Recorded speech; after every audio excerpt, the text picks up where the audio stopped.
Welcome to the next episode of Bottom of the Bay. Today we got somebody who be out here showing Bay Area pride and love Absolutely. like no other, man. I actually got wind of him about 2 years ago through another artist, but today we about to actually officially meet him. Dell Feddi. What's going on, man? How y'all doing? Welcome, man. For sure. Thanks for having me. No worries, man. So we like to get history from the artist. So where you from and what high school did you go to? Okay, well, originally I was born in Little Rock, Arkansas. You know what I mean? I got some family that's from out there as well. Then, we moved to East Palo Alto. That's where a lot of my family, my brothers and sisters grew up in East Palo Alto, you know what I mean? But I moved from East Palo Alto probably when I was about 3 or 4 years old, moved to a city called Milpitas. And that's where I was, that's where I was raised up, you feel me? That's where I went to Milpitas High. I went to Milpitas High till I got kicked out, went to Air Point, the continuation school up the hill. Went to Cal Hills, you know what I mean, to complete my education and shit. So, Okay. So you from Milpitas, though? Yes, sir. Yes, sir. All right, man. So how was it like growing up there, bro? Because now it's not a big black community. It's not. You know what I mean? We had a lot of blacks back in the day, you know what I mean? In like the Sunny Hills area, the Casa Grande area, the Pine Side area, you know what I mean? Even in my area, I'm from like the Maple Block, Abbott side, you know what I mean? We had some blacks over there too, but it wasn't predominantly black like a lot of this, like San Francisco, like areas of San Francisco or Oakland and stuff like that. But we have a lot of black culture out there for sure. That's what's up, because I came to Cali probably about 98 or so, and I think that's when everybody was kind of starting to leave Sunnyvale and come to yeah. Everybody I was meeting was from Milpitas, and Sunnyvale area. So yeah. That's what's up, man. The music. So I was saying to you earlier, bro, I think I'm the last one on the slow boat to China about Dell Feddi, man. Sure, how long you been doing music, man? Oh, man, I to be honest, dog, I've been rapping since I was a teenager, dog. You know what I mean? We just started doing it just for the fun, you know what I mean? And just busting rhymes at house parties and stuff like that. We was actually started recording off the my parents' home stereo.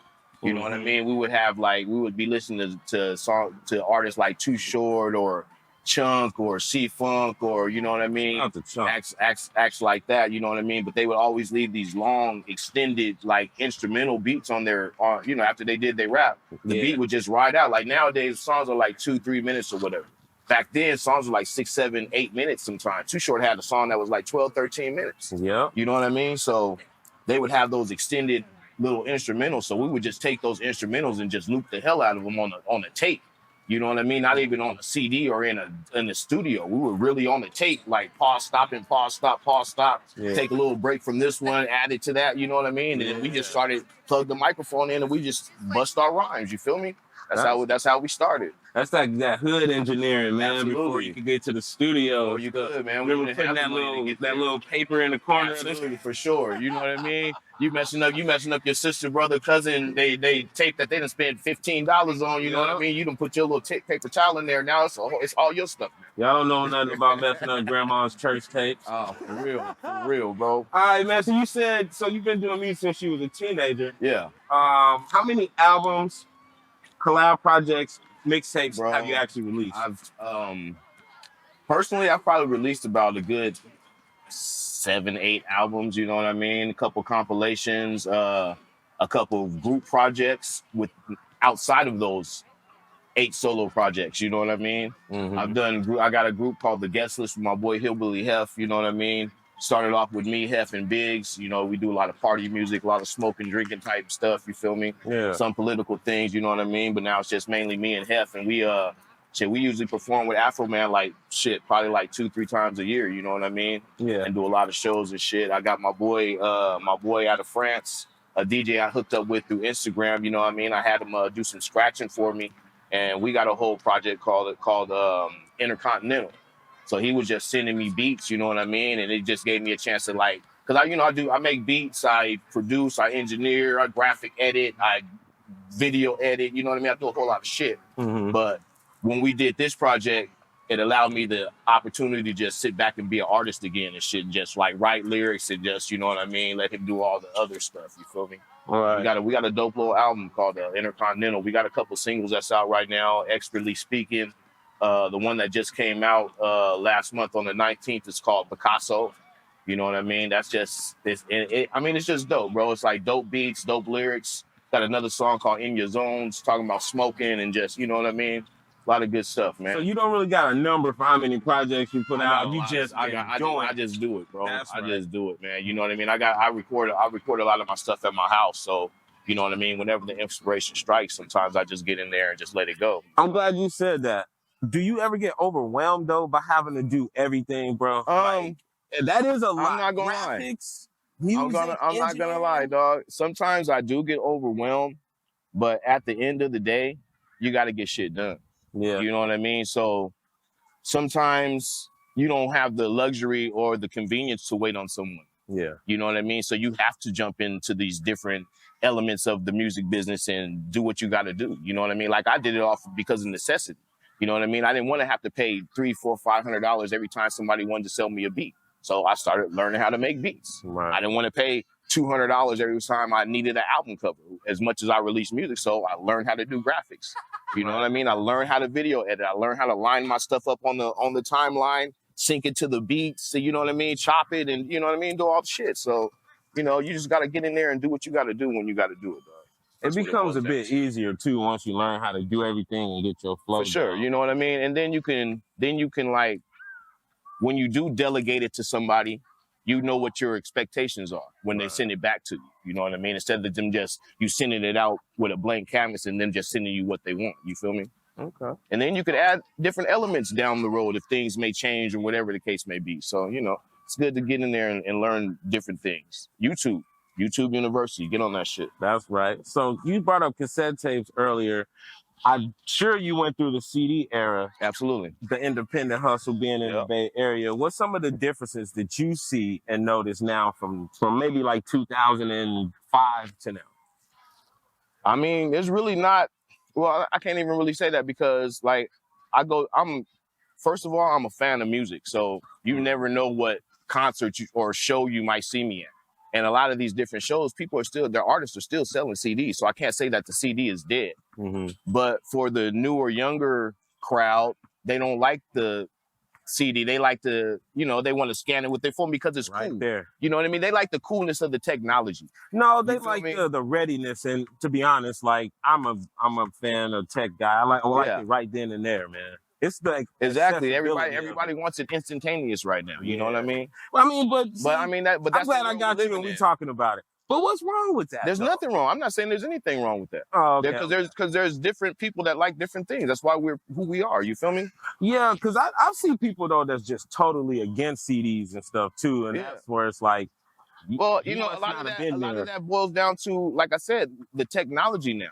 Yeah. You buy a car, there's no CD player. Everything's a stream. That's a fact. You know what I mean? They don't really sell you. They're not pushing the CD player towards you anymore. They're not pushing the DVD player towards you anymore, even though those items still exist. You go to Rasputin right now and probably get 100 CDs for $1. You know what I mean? Right. But that's just not what they're producing for you right now. Right now, they want you on this digital age where you're spending $1,300 every year on your iPhone and your Samsung Plus and, you know, all this different stuff. They just in your pockets all the time. So, you know, a lot of people like to be in the old school version of it and just like, that's why the records are coming back. Even though the quality isn't as good, the records are still there though. You know what I mean? I still got my parents' old school 45 collection. You know what I mean? I was just wiping down some the other day listening to some stuff. It was a lot of scratching, but, you know, they were still playing. Vboy, yeah. So my partner, shout out to my partner, Will DeLoach. You know what I mean? He was going to the little training spot over here, CET. Mm-hmm. And he had hooked up with Zach One, which is Vboy's partner. So, you know what I mean? He introduced me to Zach One and me, Zach, and my boy Hef, the guest list. We did a couple songs and shit. And then we all went to Tahoe one day because we had a show down there. And then he wound up bringing his boy Vboy and we wound up doing a couple tracks at the house we were staying at and fucking the rest is history and shit, you know? Okay. So y'all just all mutual associations and shit, you know? Yeah, y'all just kind of met up both doing the same thing. Okay. Have you ever been in a group? Yeah, I'm in a couple groups right now. Like the first group I started off with, shout out to my partners and shit. They know who they is. My boy T-Mac, M-Dash, Tilt, Ray John, even though we ain't really fucking with each other, but So that's real nigga shit. My boy Jermaine J Lo.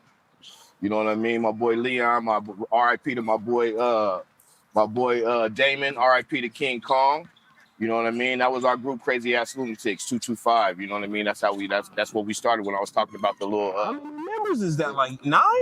We had a lot of. That was like 9 people. We had a lot of people. We had a little squad, man. You feel me? We had a little squad. And y'all was all from the same area too? All from the same area and shit. All from Milpitas and shit. You know what I mean? Was that like predominantly the rappers in that area? Because I was gonna ask you, like, who are some other artists from Milpitas? Like, because you're like the #1 person that people speak about when they come from Milpitas. You know what I mean? Right now, you know what I mean? I had to work my way to be where I'm at right now. But at the same time, I grew up under people like Charisma.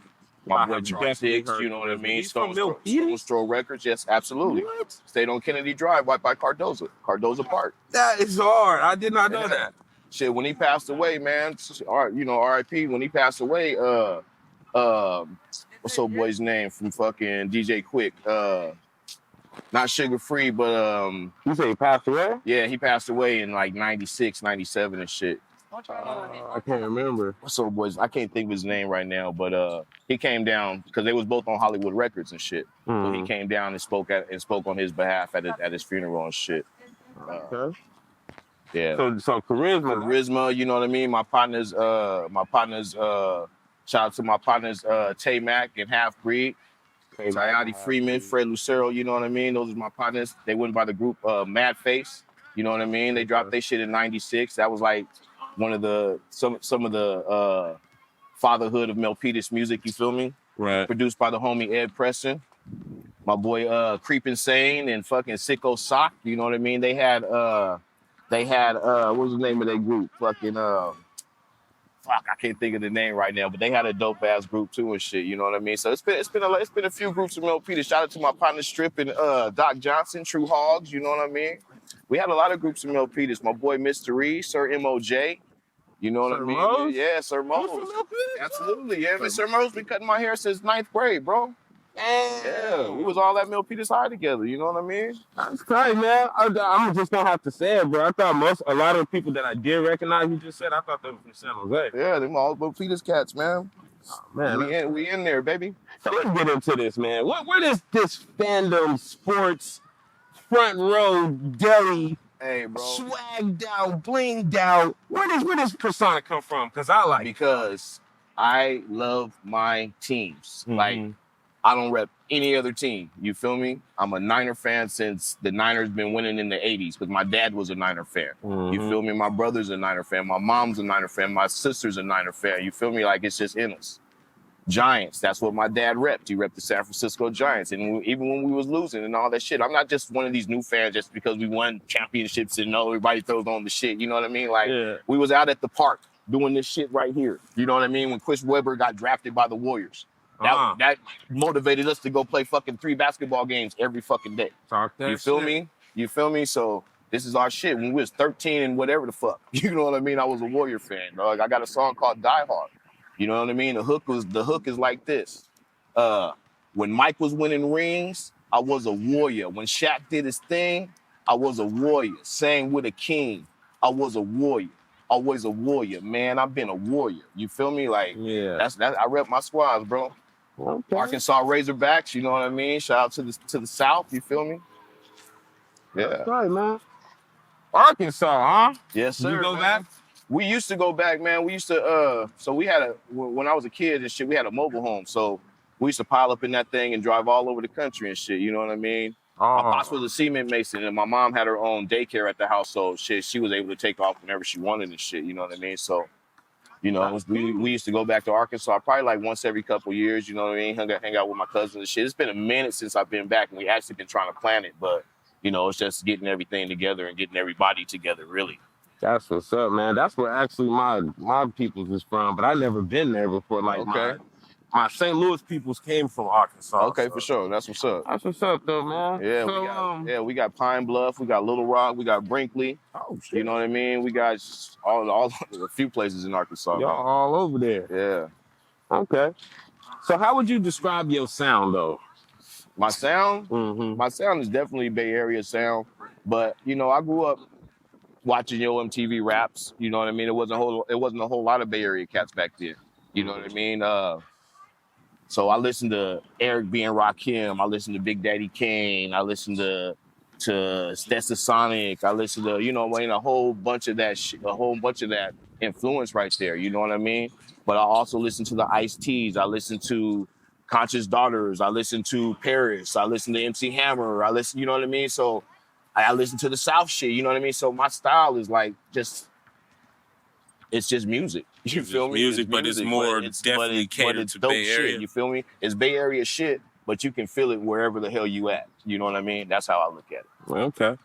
Yeah. Have you tried any other genres you say you into, or is this all hip hop? Nah, it's just really been all hip hop and shit. You know what I mean? Like honestly, my first love is R&B.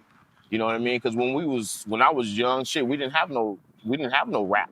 You know what I mean? All we had was like Motown and Lionel Richie, Luther Vandross, you know what I mean? Mm-hmm. First rap record I heard, really, it wasn't even Sugar Hill. It was Dougie Fresh and Slick Rick. You know what I mean? Fresh. The show. Yeah. You know what I mean? That was that really like with the Teddy Riley beat. Yeah.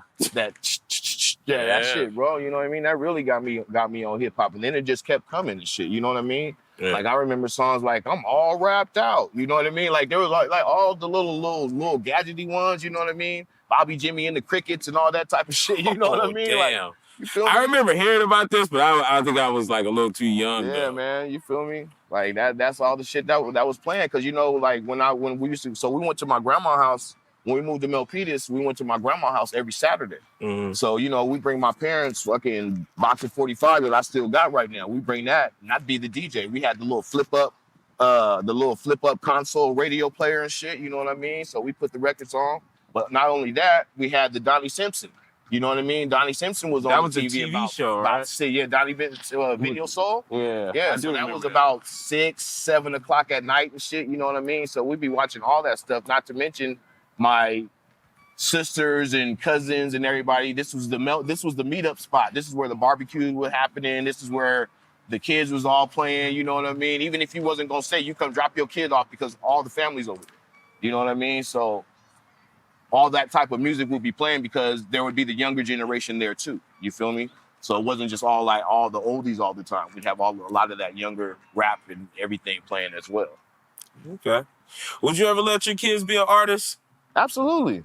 You know what I mean? Like, being an artist is like one of the best things I feel like I've done for myself. You know what I mean? Like, there'd be, don't get me wrong, there's hella times that I'll be like, damn, I don't want to do this shit no more because it's a lot of shit and a lot of time consuming. But you know what I mean? Like, inspiration always strikes. And I always have something for the inspiration. You know what I mean? So it's kind of hard to like step away from shit like that when it's like comes to you like that. You feel me?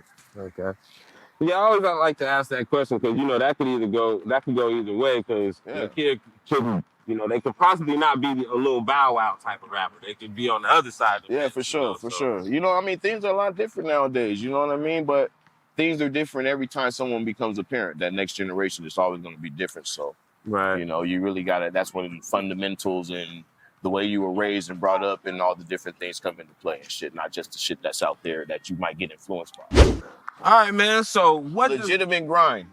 Shout out Creep Insane, Sicko Sock. That's the group I could not remember their name. Legitimate Grind. I'm glad you got it back, man. I'm glad you got it back.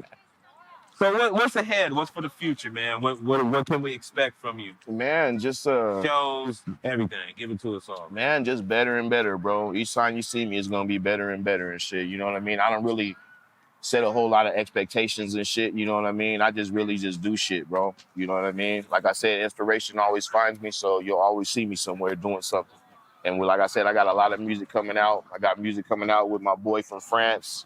I got more music coming out with my boy Hillbilly Hef. I got music coming out. Shout out to my boy Sean Black and my boy Cletus Cassidy. You know what I mean? We got a little group called the CBD, Cletus, Black, and Dell. You know what I mean? We got an album out right now called The Collective. It's like 13 tracks that we've been working on for like the last couple years and shit that we put out earlier this year. So make sure y'all check that out as well. You know, a lot of singles, you know what I mean? We got a new song. Shout out to my boy Baritz and cousin Rando. You know what I mean? We got a new song called Tailgate. So last year, like I said, I'm a big Niner fan. Mm-hmm. Last year I came out with a song called Red Out. So yeah, I do remember that Red Out. So that song, let me give you a little bit of backstory on that. That song came to be because I was on Instagram one day, and this was like right before the playoffs or whatever and shit. You know what I mean? And my boy Baritz, he posted a flyer, and it was a flyer from the Niners, and it said "Red Out SoFi Stadium" because we were getting ready to go play the Rams. That was the last, not the playoff game, but the last game of the season. And you know, I had just shout out to my boy Slapmaster. I had just got a little beat pack from him, and you know, I was just listening through the beats one day, and it came up with it. The hook just hit me in the head. You know what I mean? Like a hook should. Wow, you feel me? Right. And then I just came up with that shit. You know what I mean? When you see us in the crowd getting loud, you know what it's all about. Red Out. Red Out. Red Out. Red Out. You know what I mean? So we performed that we performed it in LA. We performed it in Vegas. We went to hella tailgates at Levi and performed, you know what I mean? So, you know, that was a whole experience in itself. Because normally when I go to the tailgates, I just be chilling, getting my drink on, smoke on, whatever, hang out with my partners and shit. But last year was a whole different experience as an artist, you know what I mean? To be out there doing all that. So this year we're doing it again. We got a show actually tomorrow in Sacramento with the Sacramento Faithfuls. And we'll be out there performing Red Out and a couple other tracks. We got a new track right now called Tailgate. It's actually Cousin Rando's track, but he threw us on there and shit. So, you know what I mean? Shout out to him. And that'll be out pretty soon. So, you know, just like I said, just music and working, bro. Trying to get it. You feel me? Okay. All right, man. So this is going to be the last question. Put it in the universe. Yes, sir. If you can work with any celebrity, boss, or CEO, who would that be? It would have to be one of my idols and shit. So my top 3 favorites are Too Short, LL, NWA, Ice Cube. You know what I mean? So honestly, I think it would be Short. Too Short? I think it would be Short. You know what I mean? Because I've listened to a whole lot of his shit. His shit, man, Short is just dope front to back, side to side. You know what I mean? So I think it would be Short. You know what I mean? Because some of my style is really like his shit. You know what I mean? Not biting his shit or nothing like that. I got my own style, but you know what I mean? That's one of my influences and shit. One of my biggest influences, actually. So, That's right, keeping the Bay Area. you know what I mean? All right, man. So that wraps this interview up from bottom of the Bay. You want to give everybody your social so they know where to find you at? Absolutely, man. Anything you looking at, whatever it may be, I ain't gonna name all the socials because there's too many out there, but at DELLFEDDI, you can find me, whatever. You feel me? DellFeddi.com, you feel me? Or just around and around and around. I might be in your town, you feel me? That's how we do it. That's what's up, man. I appreciate Hey, shout out to my boy Freddie Hot Sauce too, man. You feel me? Who's Freddie Hot Sauce? You know who Freddie Hot Sauce is. That's the man that be doing the shit, man. Motherfucker be doing the Tree Hustle clothing. He got the hot sauce. You know what I mean? He's got the Dreamer chocolates. You know what I mean? He's got all the shit, man. Shout out to my partner, man. He out there doing it. Well, you just put me on, bro. I'm gonna have to definitely check him out For now. sure, man. For sure. I just want to say, man, big respect. Thanks for coming on the platform, bro. Like, I see you doing your thing. It is nothing but positive energy radiating to Absolutely, you. man. So only positive and good stuff's gonna happen to you, man. For sure, man. I appreciate you, man. Thank you for having me. That's right, man. The next time, peace. Peace. Let's get it.